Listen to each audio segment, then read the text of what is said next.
Assalamualaikum warahmatullahi wabarakatuh. Halo teman-teman, perkenalkan nama saya Isnen Julianti. Saat ini saya merupakan mahasiswa aktif semester 7 yang sedang menempuh pendidikan di Perguruan Tinggi Negeri Universitas Trunajaya Madura, Program Studi Ekonomi Syariah, Fakultas Keislaman. Melalui video ini, saya ingin menyampaikan seputar peramalan bisnis sebagai salah satu mata kuliah yang wajib ditempuh oleh mahasiswa semester 7 seperti saya.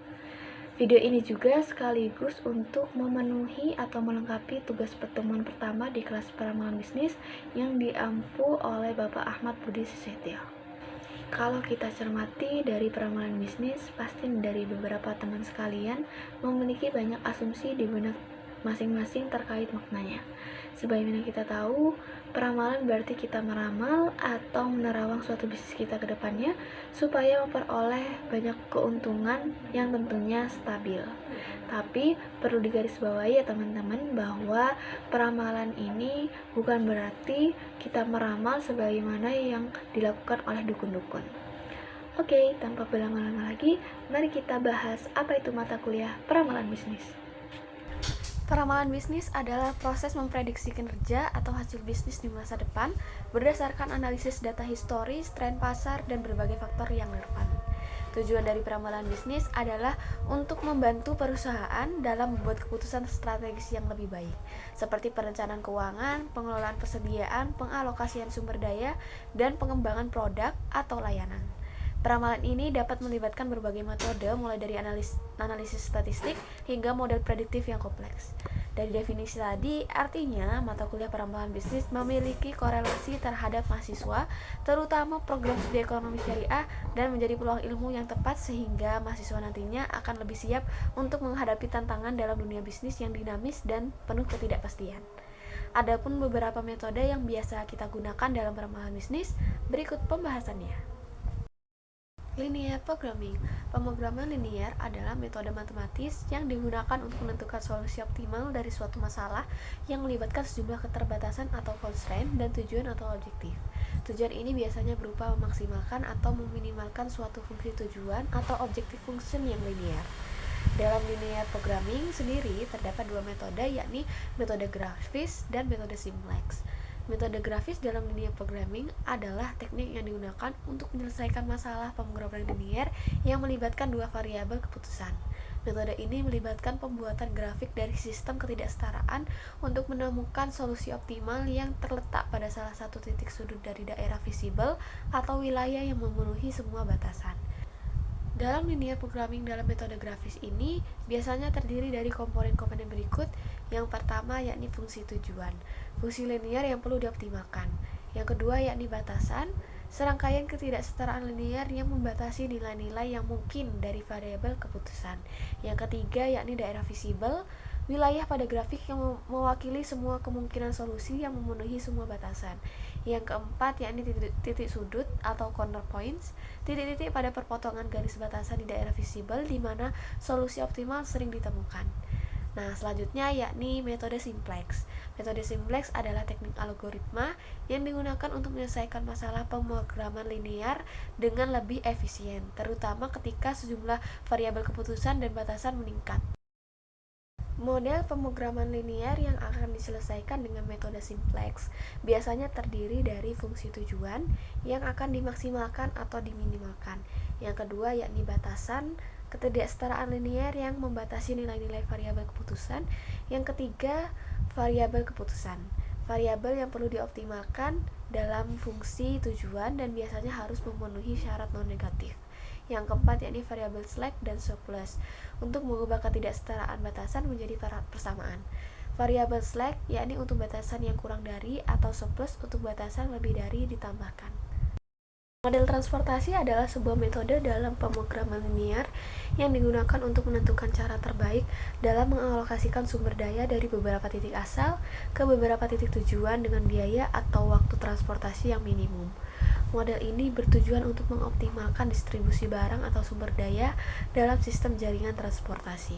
Jenis-jenis model transportasi yang pertama yakni model transportasi standar, yakni meminimalkan biaya total pengiriman dari beberapa pabrik asal ke beberapa gudang tujuan dengan memenuhi permintaan dan kapasitas yang ditentukan.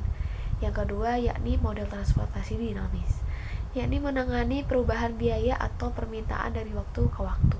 Yang ketiga, model transportasi dengan keterbatasan khusus. Yang pertama yakni model transportasi dengan kapasitas terbatas, menyertakan batasan kapasitas yang lebih ketat pada jalur transportasi. Yang kedua yakni model transportasi multi kriteria, yang artinya mengoptimalkan beberapa kriteria seperti biaya, waktu, dan resiko. Selanjutnya yakni model transportasi dengan sumber dan tujuan yang tidak sama, artinya menangani kasus di mana jumlah titik asal tidak sama dengan jumlah titik tujuan.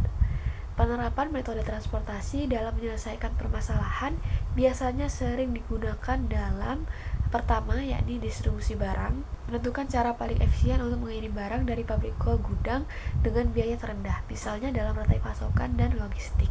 Yang kedua yakni pengelolaan persediaan dengan menyusun strategi pengiriman untuk memenuhi permintaan di berbagai lokasi dengan meminimalkan biaya persediaan dan transportasi. Yang ketiga yakni perencanaan produksi, yang dimana mengoptimalkan alokasi bahan baku dari berbagai pemasok ke berbagai lini produksi untuk meminimalkan biaya produksi dan transportasi. Selanjutnya yakni rute pengiriman, mengoptimalkan rute transportasi untuk layanan pengiriman seperti pengiriman barang atau jasa kurir guna mengurangi waktu perjalanan dan biaya operasional. Yang kelima yakni manajemen rantai pasokan, dengan menyusun strategi untuk menghubungkan pemasok, pabrik, gudang, dan konsumen secara efisien dalam sistem rantai pasokan global. Sehingga model transportasi memungkinkan perencanaan dan pengelolaan yang lebih baik dalam sistem distribusi dan logistik dengan memperhitungkan berbagai faktor yang mempengaruhi biaya dan efisiensi. Linear regression, regresi linear adalah teknik statistik yang digunakan untuk menganalisis hubungan antara satu variabel dependen dengan satu atau lebih variabel independen. Tujuannya adalah untuk menemukan model linear yang paling sesuai, yang dapat digunakan untuk memprediksi nilai variabel dependen berdasarkan nilai variabel independen. Model regresi linear sederhana dapat dinyatakan dengan persamaan sebagai berikut, di mana Y sama dengan variabel dependen, X sebagai variabel independen, beta 0 sebagai intercept, beta 1 sebagai koefisien regresi, dan yang terakhir adalah epsilon atau error atau residu perbedaan antara nilai yang diprediksi dan nilai aktual. Jenis-jenis model linear regression yang pertama yakni simple linear regression, yang dimana menggunakan satu variabel independen untuk memprediksi variabel dependen. Berikut persamaannya. Yang kedua yakni multiply linear regression, yang dimana menggunakan lebih dari satu variabel independen untuk memprediksi variabel dependen. Persamaan yang digunakan ialah sebagai berikut. Yang ketiga yakni polynomial regression. Variabel independen dimodifikasi menjadi bentuk polinomial atau kuadrat, kubus, dan lain-lain untuk menangkap hubungan nonlinear dengan persamaan berikut. Yang keempat, Ridge regression. Variasi dari regresi linear yang mengatasi multikolinearitas dengan menambahkan penalti terhadap ukuran koefisien. Persamaannya sebagai berikut. Yang kelima, lasso regression, di mana seperti ridge regression tetapi dengan penalti tambahan untuk menghasilkan koefisien yang tepat. Persamaan yang digunakan yakni sama dengan regresi linear tetapi dengan penalti yang dapat mengatur koefisien ke 0. Game teori atau teori game adalah cabang dari matematika dan ekonomi yang mempelajari keputusan strategis yang dibuat oleh beberapa pemain atau pengambil keputusan dalam situasi di mana hasil dari keputusan mereka bergantung pada keputusan yang dibuat oleh orang lain. Teori ini digunakan untuk menganalisis interaksi dalam situasi konflik atau kerjasama dengan tujuan memahami dan memprediksi hasil yang mungkin terjadi berdasarkan strategi yang dipilih oleh masing-masing pemain. Perlu diketahui, teori game terdiri dari dua strategi, yakni strategi murni dan campuran. Adapun strategi murni dalam teori game adalah strategi di mana seorang pemain memilih satu tindakan atau pilihan secara pasti tanpa melibatkan probabilitas.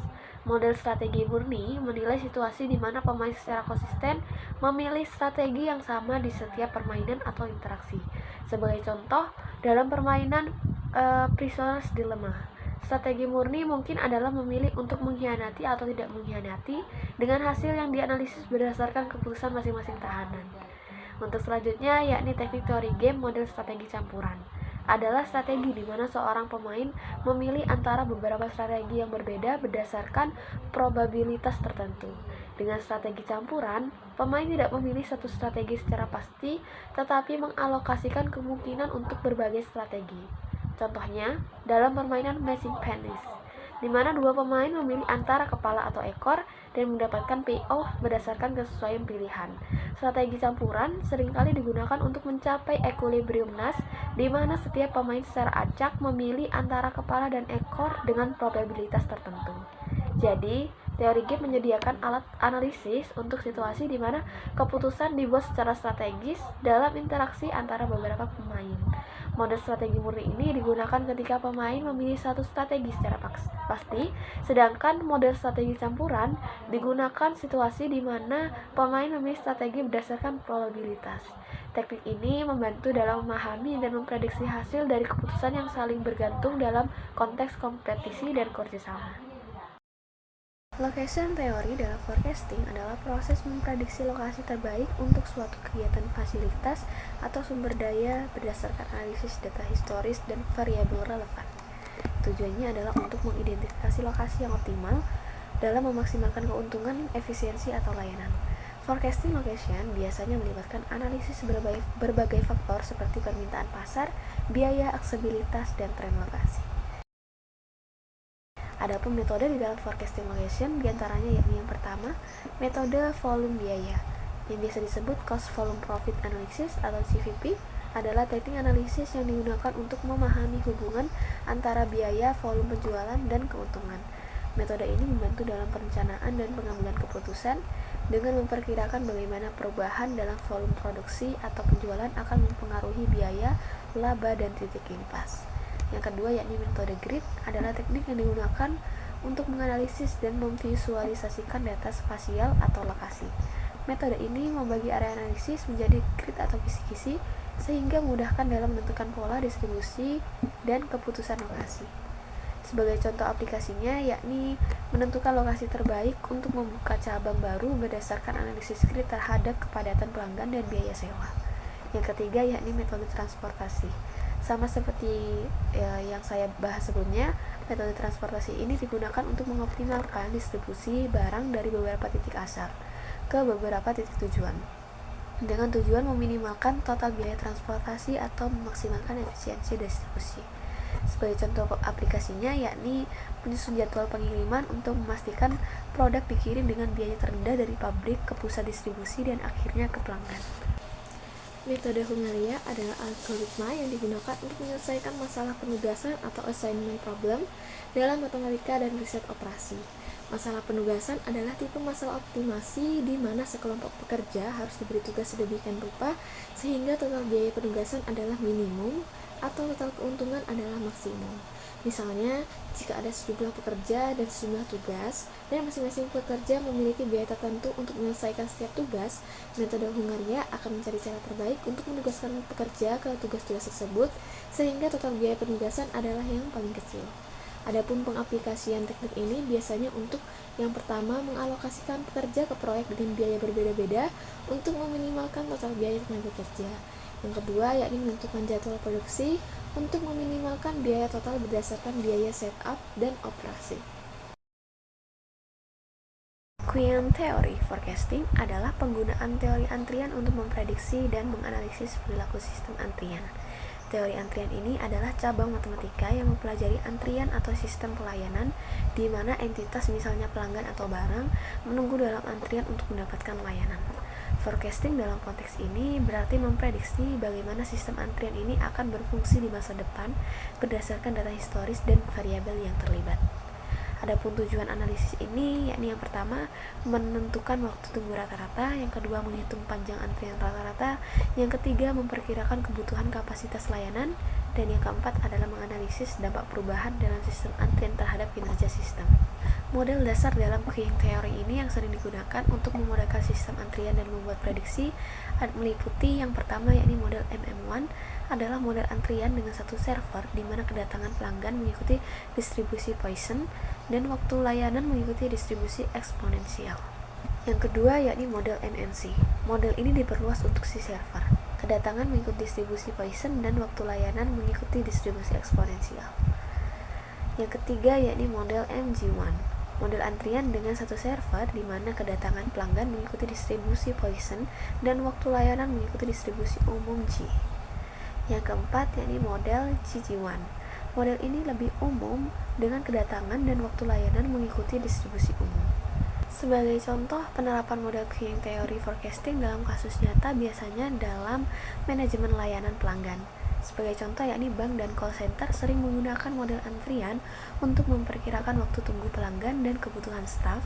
Dengan memprediksi waktu tunggu dan panjang antrian, mereka dapat mengatur jumlah teller atau agent call center untuk meminimalkan waktu tunggu dan meningkatkan kepuasan pelanggan. Yakni yang kedua di sistem transportasi. Contohnya dalam bandara atau stasiun kereta, model antrian dapat digunakan untuk memprediksi waktu tunggu di check-in atau keamanan. Ini membantu dalam merencanakan jumlah petugas dan mengelola aliran penumpang secara efisien. Yang ketiga yakni di sistem produksi dan pabrik. Sebagai contoh, di pabrik dengan berbagai tahap produksi, model antrian digunakan untuk memprediksi waktu tunggu antara stasiun produksi dan mengoptimalkan jadwal kerja untuk mengurangi waktu tunggu dan meningkatkan efisiensi. Yang keempat yakni di sistem kesehatan. Contohnya rumah sakit dan klinik menggunakan model antrian untuk memprediksi waktu tunggu pasien di unit gawat darurat atau klinik rawat jalan.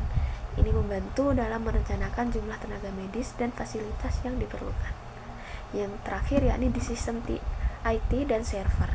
Sebagai contoh dalam manajemen jaringan dan server, model antrian ini digunakan untuk memprediksi waktu respon server dan beban kerja, membantu dalam merencanakan kapasitas server dan distribusi beban.